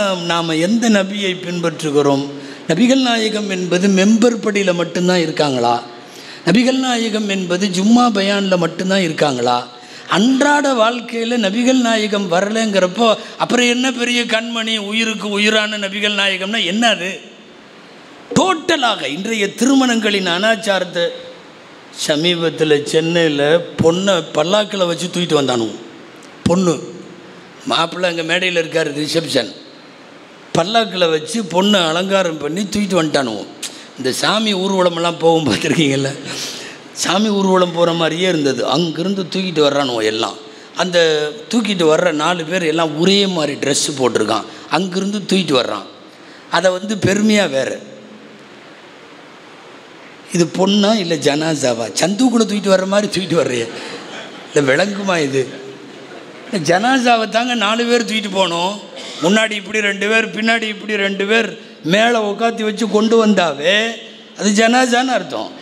நீ பொண்ணை தூக்கிட்டு வர்ற பல்லாக்கில் வச்சு, அது ஸ்டைலாக கொண்டு வந்து அந்த மியூசிக்கில் இந்த இராணுவ அணிவகுப்பு தெரியுமா, கொஞ்சம் நேரம் இப்படி நிற்பாங்க, கொஞ்சம் நேரம் அப்படி நிற்பாங்க, அந்த மாதிரி மியூசிக்கை போட்டுட்டு லாஸ்ட்டாக ஒரு வழியாக உக்காத்தி வச்சான். பொண்ணு பல்லாக்கில் வருது. கொஞ்சம் யோசனை பண்ணி பாருங்கள். இது எந்த சமுதாயம்? யார் இதை சொல்லி கொடுத்தது? இது எந்த சுன்னத்தில் வருது? எந்த குர்ஆன் அனுமதிக்குது? எந்த ஹதீஸ் இதை அனுமதிக்குது? நடைமுறை வாழ்க்கையில் நபிகள் நாயகம் வராமல் ரசூலுல்லாவுடைய தடம் வேறு, நாம் போய்கொண்டிருக்கிற தடம் ரொம்ப ஆபத்தான தடம். முஸ்லீம் சமுதாயத்தில் நடக்கிற கல்யாணத்தை சொல்கிறேன் நான். எல்லாமே ஒரு கல்யாணம், திடீர்னு தடாப்புடான்னு நானுவோம் கூட்டமாக எல்லாம் கலைங்க, நகருங்க, அந்த பக்கம் நகர், மாப்பிள்ளை மகர் கொடுக்க வர்றாரு, நகருங்கண்ணா. மகரு பொதுவாக சபையில் அங்கேயே வச்சு கொடுத்துருவாங்க. பொண்ணோட அத்தா உட்காந்துருப்பார், அஜர்த்து உட்காந்துருப்பார், முத்தவழி உட்காந்துருப்பார். என்ன மகரை கொடுங்க, மகரை வாங்கி கொடுத்துருவாங்க. அப்படி தான் காசி சபைலாம் இருக்காங்க, அப்படி தான் பண்ணுவாங்க. இவன் இப்போ என்ன புதுசாக வச்சுருக்கான்னா, மகர் கொடுக்குறதுக்கு மாப்பிள்ளை வர்றாராம். அந்த பொண்ணு தனியாக ஏரியா இருக்குல்ல, பெண்களுக்குன்னு தடுப்பு போட்ட ஏரியா, இங்கேருந்து இவர் போகிறார், கையில் செயினை எடுத்துக்கிட்டு அந்த மகரை எடுத்துகிட்டு போகிறார். வழிவிடு மகர் தொகை கொடுக்குறதுக்கு மாப்பிள்ளை வர்றார். அவன் நேராக போய் மகரை போட்டுட்டு ஒரு 500 பொம்பளைகளுக்கு முன்னாடி மனைவிக்கு முத்தம் கொடுத்துட்டு வர்றான். இல்லை, நீங்கள் என்ன கல்யாணம் இது என்ன நிக்கா, என்ன சுன்னத்து, யார் சொல்லி கொடுத்தா, இதெல்லாம் எவன் உருவாக்கணவன்? காலப்போக்கில் என்னன்னா அதெல்லாம் சகஜம், அதெல்லாம் எல்லா ஊர்லேயும் நடக்குது, இந்த அஜர்த்து மார்க்கு இப்படித்தான் அப்படின்ற மாதிரி இறங்கிடுறீங்களே. அல்லாஹ் கூப்பிடுகிறான், உதுகுலு பிஸ்ஸில்மி காஃபா, நீ முழுசா உள்ளவா. அல்லாஹ் சொல்கிறான், இஸ்லாத்துக்குள்ளே முழுசாவா. இந்த ஆற்றுல ஒரு கால் ஹைக்கி நைக்கி பொழப்பெல்லாம் ஆகாது, அங்கேயும் இங்கேயும் இருக்கிறதெல்லாம். மார்க்கத்தினுடைய விவரங்களை எல்லாம் தெரிந்தவர்கள் கூட அவர்களுடைய, நான் கல்யாணத்தை சும்மா சாம்பிளுக்கு சொல்கிறேன், நம்ம இப்போ எல்லா விசேஷங்களையும் கிட்டத்தட்ட இப்படி தான் போகுது. ஒவ்வொரு செயலும் போகிற போக்கை பார்க்கிற போது ஸல்லல்லாஹு அலைஹி வஸல்லத்தினுடைய வழியிலிருந்து வேறு மாதிரி போகுது. நான் பெற்றோர்களை எல்லாம் சொல்லிக் கொள்ளுகிறேன், நவீன காலத்தினுடைய வாலிபர்களை, வாலிப பெண்களை, இதெல்லாம் கொஞ்சம் பாதுகாக்கணும். குர்ஆனில் திரும்ப திரும்ப வருது இல்லையா, கண்குளிர்ச்சியான மனைவி மக்கள் வேண்டும். நல்லடியார்கள் கேட்ட பிரார்த்தனை குர்ஆனில் வருது. ரப்பனா ஹப்லனா மின் அஸ்வாஜினா வதுர்ரியாத்தினா குர்ரத அயுன். கண்குளிர்ச்சியான மனைவி மக்கள் வேண்டும். 40 வயசு ஆச்சுனாவே அடுத்த தலைமுறையை பற்றி கவலை வந்துருமாமா. அல்லாஹ் குர்ஆனில் ஒரு இடத்துல சொல்கிறான், பலக 40 சனத்தன் ஃபகால். குர்ஆனில் வருது 26வது ஜுஸுல, அஸ்லிஹ் லீ ஃபீ துர்ரியதி, என் சந்ததியை எனக்கு சரிப்படுத்தி கொடு. 40 வயசு, பர்டிகுலராக 40 வயசுங்கிறான் அல்லாஹ். என்னன்னா, எனக்கு பின்னால் எனது குடும்பம், எனக்கு பின்னால் என் தலைமுறை மார்க்க நெறியோடு வாழ வேண்டும் என்கிற கவலையும் அந்த இதுவும் கண்டிப்பாக எல்லாருக்கும் வேணும். பையனை கூட்டிகிட்டு போய் இப்ராஹிம் அலைஹிஸ்ஸலாம் மகன் இஸ்மாயில் அலைஹிஸ்ஸலாமை காபால நிற்க வச்சுட்டு துவா செய்கிறாங்க. ஆச்சரியமாக இருக்குது கேட்டால். ஏன் தெரியுமா? எங்களைய ஷிர்கில் விட்டுறாத, சிலை வணக்கத்தில் விட்டுறாத, அதிலிருந்து எங்களை பாதுகாத்து கொடுன்னு கேட்குறாங்க. கேட்குற அவங்கள பற்றி குரானில் எக்கச்சக்கமான இடத்துல ஒரு வார்த்தை வருது, மகான மினல் முஷ்ரிகீன் வலம் யகு மினல் முஷ்ரிகீன் ஹனீஃபம் முஸ்லிமா. பியூர் முஸ்லிம் இப்ராஹிம் அலைஹிஸ்ஸலாம். கடுகளவு கூட மாசு மறுவற்ற பியூர் முஸ்லிம். ஹனீஃபம் முஸ்லிமான்னு வருது. ஹனீஃபானா பியூரிட்டின்னு அர்த்தம். அப்படி ஒரு பியூர் முஸ்லிம்னு அல்லாவே 28 இடத்துல குரானில் இந்த வார்த்தை வருது. அப்படி சான்றிதழ் கொடுத்த இப்ராஹிம் அலைஹிஸ்ஸலாம் பையனை கூட்டிகிட்டு போய் நிற்க வச்சு, எனக்கு பின்னாடி என் பையனும் தொழுகணும், முகீம ஸலாத்தி வ மின் துர்ரியதி, அதே மாதிரி வஜ்னுபுனி வ பனிய அன் நஅபுதல் அஸ்னாம், சிலை வணக்கத்தை விட்டு எங்களை காப்பாற்று. கேட்கறது யாரு? இவர் சுத்தமான முஸ்லிம் என்ற அல்லாஹுவால் அடையாளப்படுத்தப்பட்ட இப்ராஹிம் அலைஹிஸ்ஸலாம் தங்களுடைய மகன்களுக்காக அப்படி கேட்கிறார்கள் என்றால் நாமெல்லாம் எம்மாத்திரம்? மார்க்கத்தை விட்டு வெளியே போயிட்டுருக்கிறதெல்லாம் எம்மாத்திரம்? மார்க்கத்திற்கு கொஞ்சம் கூட தொலைவில் கண்டுக்காமல் இருக்கிறது எம்மாத்திரம்? தயவு செய்து சொல்லுகிறேன், பெறுதற்கரிய பெரிய சொத்து நாம் வைத்திருப்பது இஸ்லாம் என்கிற சொத்து.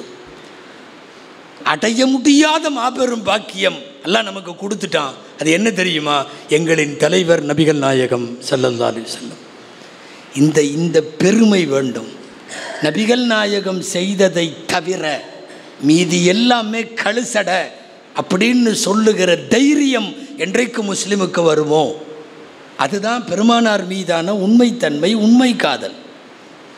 சும்மா பேசுகிறதில்ல நபிகள் நாயகம்னு. இதில் மார்க்கத்தை பற்றி அவதூறு பேசுபவர்கள், மார்க்கத்தை புரியாமல் பேசுபவர்கள், இவங்க கூட சேர்ந்துட்டு இஸ்லாமிய ஷரியத்தையே கேலி கூத்தாக்கக்கூடாது. நல்லா தெரிஞ்சுங்க, மார்க்க சட்டம் மாறாது, கியாமத்து வரையும் மாறாது. நீ என்னென்ன வேணாலும் லண்டனை பார்த்து, அமெரிக்காவை பார்த்து, யூரோப்பியன் கண்ட்ரிஸை பார்த்து நீ என்னென்னமோ பண்ணலாம், மார்க்கம் மாறாது. கியாமத்து வரையும் ஹிஜாபு போகாது, கியாமத்து வரையும் புர்கா போக முடியாது, நீங்க முடியாது. கியாமத்து வரைக்கும் வட்டி ஹராம் தான். நீ என்னென்னவெல்லாம் வியாக்கியானம் சொல்லி கொண்டு வக்காலத்து பேசி கொண்டு வந்தாலும் வட்டி தான், ஆகாது தான். இதில் நம்ம ஆளுகளே சில பேர் இப்படி வட்டி இருந்தான்னா அப்படி வட்டி இருந்தால் அது பரவாயில்ல, இது என்னென்னமோ பேசி கொஞ்சம் அந்த ஹராமை ஹலாலாக்கி விடுற வேலை. நல்லா தெரிஞ்சுங்க, ஒரு அசுத்தம் எங்கேயும் சுத்தமாக முடியாது. ஒரு அசுத்தம் சுத்தப்படுத்தாது. தண்ணியை எடுத்து அசுத்தத்தை கழுவலாம், அசுத்தத்தை எடுத்து ஒரு அசுத்தத்தை நீக்க முடியாது. ரப்பு முடிவு செய்து சொல்லுகிறான், மது அசிங்கம், வட்டி அசிங்கம், விபச்சாரம் அசிங்கம். அல்லாஹ் முடிவு செய்த அசிங்கங்கள் அது கியாமத்து வரையும் அப்படி தான் இருக்கும். இன்றைக்கி என்னாச்சுன்னா, நம்மளா சில சட்டங்களை எடுத்துக்கிட்டு ஷரியத்து சொல்கிறதையெல்லாம் பார்க்குறதே இல்லை. வீணாக போனவன் அந்த சவுதி கவர்மெண்ட்டில் இப்போ எக்கச்சக்கமான இது கெட்டு போய் குட்டிச்சவராக கிடக்கிற அந்த நாட்டில் அங்கேருந்து அவன் க்ரீன் சிக்னல் கொடுத்துட்டான், பொம்பளைங்க தனியாக வேணாலும் ஹஜ்ஜுக்கு வாங்கன்னு. இவன் இங்கிருந்து நம்மளும் முஸ்லீம் பெண்களே தனியாக போங்கன்ட்டான். மார்க்க சட்டம் என்ன சொல்லுதுன்னு பார்க்குறோமா இல்லையா? நம்மளுக்கு கிளம்பிடுதுங்க. எத்தனை கத்தீஜா, எத்தனை ஆயிஷா, 237 பேர் போன ஆண்டு ஹஜ்ஜில் 237 பேர் எந்த துணையும் இல்லாமல் தனியாக பயணம் செய்த ஹாஜிகள், ஹாஜி பெண்கள். மஹரம் இல்லைன்னா கடமையே ஆகாது என்கிறார்கள் மார்க்க அறிஞர்கள். நீங்கள் எத்தனை மதரசா, உங்கள் ஊர் தாவூதியா மட்டுமல்ல, உலகத்தில் உள்ள மதரசாலையெல்லாம் கேளுங்க. மஹரம் இல்லைன்னா 1 கோடி ரூபா ஒரு அம்மா கையில் இருக்குது, 1 கோடி ஹஜ்ஜுக்கு போகிறேங்குது. மஹரம் துணை வேண்டும். துணை இல்லைன்னா 1 கோடி இருந்தாலும் கடமையே ஆகாது, கடமையே ஆகாது. இங்கிருந்து மோடி போக சொல்லுகிறார், அங்கிருந்து முகமது பின் சல்மான் வர சொல்லுகிறார். இவனுக்கு 2 பேரும் அத்தாரிட்டியா? இவங்க ஷரியத்தினுடைய ஆட்களா? கிளம்பி போகிறோமா இல்லையா? மார்க்க சட்டம் ஒன்று இருக்க நாம சில சட்டத்தை உருவாக்கிட்டோம். பொம்பளைகள்லாம் நிறையா இருக்காங்க, அதனால் சொல்லணும். இப்போலாம் இத்தா வந்து 40 நாளாமா. இத்தா 40 நாளுங்க. இந்த 4 மாதம் 10 நாள்லாம் கேட்குறதும் இல்லை, இது பண்ணுறதும் இல்லை. இல்லைங்க, யாராவது மௌத்தா போயிட்டால் 4 மாதம் 10 நாள் இருக்கணும், குரானில் வருது. வல்லதீன யுத்தவஃபௌன மின்கும் வயதரூன அஸ்வாஜின் தரப்பஸ்ன பிஅன்ஃபுஸிஹின்ன அர்பஅத அஷ்ஹுரின் வ அஷ்ரா. உங்களில் கணவர்கள் விட்டு சென்ற வஃபாத்தாகிவிட்ட மனைவிமார்கள் காத்திருப்பு காலமாக அவர்கள் 4 மாதம் 10 நாள் இருக்கட்டும் அப்படின்னு குரானில் வருதேன்னு சொன்னால் 40 நாள் தான் எங்கள் ஊரில் எல்லாம். நாங்கள்லாம் இப்போ 40 நாளோடு முடிச்சுக்குவோம். இதில் என்னென்னா இதாவை 40 நாள் முடிச்சுட்டு உம்ராவுக்கு போகலாமாங்குது. நீ பண்ணுறதே முதல்ல மார்க்கத்தில் அத்துமீறலான காரியம், அதை முடிச்சுக்கிட்டு இது உம்ராவுக்கு போகுதான். இல்லை, மார்க்க சட்டம் ஒன்று இருக்க, நபிகளாரின் வழிகாட்டல் ஒன்று இருக்க, நீங்கள் வேறு பாதையிலே பயணிக்கிறீர்கள். ஒரு காலம் நாம் நம்ம பாதையில் சரியாக போயிட்டு இருந்த வரைக்கும் உச்சகட்ட கண்ணியத்தை எல்லாம் நாம் வைத்திருந்தோம், பெற்றிருந்தோம். இன்றைக்கி அந்த பாதையில் இருந்து கொஞ்சம் கொஞ்சமாக மாறி போயிருக்கிற அபாயம் வந்திருக்கிறது. அன்பானவர்களே, நீண்ட தொடராக போய்விடும். நாம் பேசுனோம்னா நிறைய மார்க்க சட்டத்தை கையில் நீங்கள் எடுத்துக்கிட்டீங்க, குறிப்பாக தாய்மார்கள் எடுத்துக்கிட்டீங்க. ஷரியத்தில் எல்லாம் இல்லை. ஜனாசா பார்க்கக்கூடாதுங்கிறது மார்க்க சட்டம், அவ்வளோதான். ஆண் ஜனாசாவாக இருக்கட்டும் அல்லது அந்நிய பெண் ஜனாசாவாக இருக்கட்டும், பார்க்கக்கூடாது, அவ்வளோதான். இப்போல்லாம் பூரா எல்லாம் வரிசையாக வருதுங்க. அதான் மவுத்தா போயிட்டார்ல, போ வரிசையாக பொம்பளைங்க வரிசை தனியாக வச்சுருக்கு. எல்லா பொம்பளையும் வந்து பார்க்குது ஒரு ஆணை. எந்த கிதாப் உங்களுக்கு அனுமதி தந்தது? எந்த சரியத்தில் இருக்குது? அதே மாதிரி ஒரு அந்நிய பெண், அது 40 வயசோ 50 வயசோ மவுத்தா போச்சு, எல்லா ஆம்பளையும் போய் பார்க்குறது எப்படி அனுமதிக்கிறது? எப்படி இருக்குது? எல்லாம் ஒரு பொம்பளையும் விதிவிலக்கு இல்லை, ஜனாசாவை பார்க்கறது இல்லை. இதெல்லாம் வந்து சரியத்திலலாம் இல்லை, நாமளாக ரெடி பண்ணிக்கிட்ட சட்டம். இதில் வேறு பார்த்தீங்கன்னா மவுத்து எடுக்கிற நேரத்தில் ரணகலமாக இருக்கும். அங்கே உள்ளேருந்து ஒரு குப்பியமாக கத்தும். என்ன சார், பார்த்தவங்க எல்லாம் ஆம்பளைக்கெல்லாம் வெளியே போங்க, பொம்பளை பார்க்கணுமோ, போடா போ, எல்லாம் போ. அதாவது இருக்க வேண்டியது ஆம்பளைங்க, நீங்களாம் வெளியே போங்க, நாங்கள் பார்க்க போகிறோம். எல்லோரும் நின்று பார்க்குறாங்க. இல்லை, எங்கே இருக்குது? அப்படி ஏதாவது பார்ப்பதற்கு உங்களுக்கு அனுமதி தரப்பட்டிருக்கிறதா? ஏர்போர்ட்டில் வந்து பார்த்தீங்கன்னா இந்த உம்ராவும் ஹஜ்ஜோ, அல்லாஹு அக்பர், இது எந்த மாதிரி உம்ரா எந்த மாதிரி ஹஜ்ஜுன்னே தெரில. எல்லாம் ஒருத்தர் அவர் ஹஜ்ஜுக்கு போகிறாருன்னு வைங்களேன், உம்ராவுக்கு போகிறாருன்னு வைங்களேன், குடும்பத்தில் உள்ள எல்லா பொம்பளையும் முசாவா வேறு செய்யுது. முசாவா அசம் ஏங்க, உங்களுக்கு கோசா தானே அவர், இந்த சொந்தம் இதுதானே, நீங்கள் எப்படி முசாபா விளங்க? ஹஜ்ஜுக்கு போகிறவர்கிட்ட போய் பாங்க என்னப்பா முசாபா போய், அவர் ஹஜ்ஜுக்கு கிளம்புனா உனக்கு எங்கே மார்க்க சட்டம் முசாவா செய்யறதுக்கெல்லாம் அனுமதி கொடுத்தா? அந்நிய பொம்பளை நீ எப்படி முசாவா செய்யலாம்? அன்பானவர்களே, நான் சொல்லிக்கிட்டே போவேன். மார்க்கத்தில் இல்லை, நபிகள் நாயகம் காட்டவில்லை, ஆனால் நம்மிடத்தில் ஊடுருவி போயிருக்கிறது. இதைத்தான் சொல்லுகிறேன். நாம் நம்முடைய தடம் வேறு, இன்றைக்கி மாறிப்போன தடம் இதுவெல்லாம். எக்கச்சக்கமாக இப்படி சொல்லிக்கொண்டே போக முடியும். தயவு செய்து நான் துவங்கிய இடத்துல வந்து நிறைவு செய்கிறேன். இந்த உலகத்தில் ஈடு செய்ய முடியாமல் அல்லாஹ் நமக்கு கொடுத்த பெரும் பாக்கியம் தீனுல் இஸ்லாம். அடையவே முடியாத ஆகப்பெரிய பொக்கிஷம் எங்களின் தலைவர் நபிகள் நாயகம் ஸல்லல்லாஹு அலைஹி வஸல்லம் சொன்னதை செய்ததை நாங்கள் அதை மட்டும்தான் செய்வோம். அந்நியன் எவன் என்ன சொன்னாலும் செய்ய மாட்டோம் என்று வந்தால் அது உண்மையான நபி நேசம். அப்படிப்பட்ட நபி நேசத்திற்கும் காதலுக்கும் தான் பெருமானார் ஸல்லல்லாஹு அலைஹி வஸல்லத்தை தலைமையாக ஏற்றுக்கொண்ட சமுதாயமாக இருக்க முடியும். அல்லாஹுவிடத்தில் பிரார்த்திப்போம். அல்லாஹு ஜல்ல ஷானுஹு தஆலா வாழும் காலமெல்லாம் எம்பெருமானார் ஸல்லல்லாஹு அலைஹி வஸல்லத்தினுடைய சொல்லை, செயலை, வாழ்வை, வாக்கை, அவர்கள் விட்டு சென்ற சுன்னத்துகளை பின்பற்றி பெருமானாரின் வழியில் இந்த சமுதாயம் மீண்டும் பெருமையோடு வாழ அல்லாஹ் சமூகத்திற்கு, இந்த உம்மத்திற்கு அல்லாஹ் அருள் புரிவானாக. ஜஸாக்கும் அல்லாஹு ஹைரல் ஜஸா. வ ஆகிர் தஅவானா அனில் ஹம்துலில்லாஹி ரப்பில் ஆலமீன். அஸ்ஸலாமு அலைக்கும் வரஹ்மத்துல்லாஹி வபரகாத்துஹு.